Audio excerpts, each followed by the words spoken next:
A cancelación da Festa do Marisco do Grove cae como un xerro de auga fría para os negocios da vila. Dende en Groves entenden que a Festa do Marisco non se pode celebrar como en anteriores ocasións, pero non agardaban unha cancelación tan repentina. Nos temos que decir que a primeira impresión foi enfado e sorpresa, evidentemente, claro.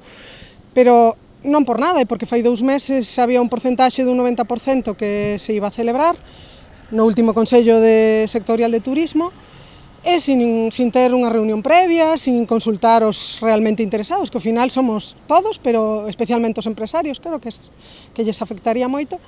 E, pois, vemos a noticia de repente. Na última reunión que tiveron os empresarios e o Concello, a asociación pediu alternativas para manter actividades que fomenten a oferta gastronómica na vila ata o mes de outubro.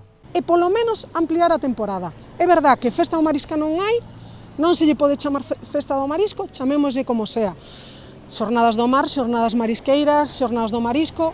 Por qué? O que pedimos é eso, promoción, actividades alternativas, pois algún tipo de concerto, que non pode ser tan ao grande porque o presupuesto, o orzamento vai a ser menor, sí, pero siguen existindo, hai moitísima xente que viña aos restaurantes a poder disfrutar do marisco. Entón, o que queremos é que ofrecemos o mismo sin a festa. En Groves advirte que as perdas serán cuantiosas non só para a hostalería do Grove, senón para toda a comarca.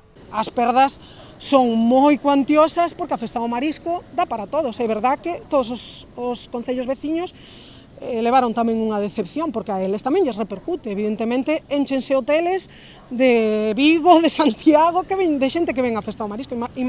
Xa non só da comarca do Salnés, imaginádevos a repercusión que ten a festa.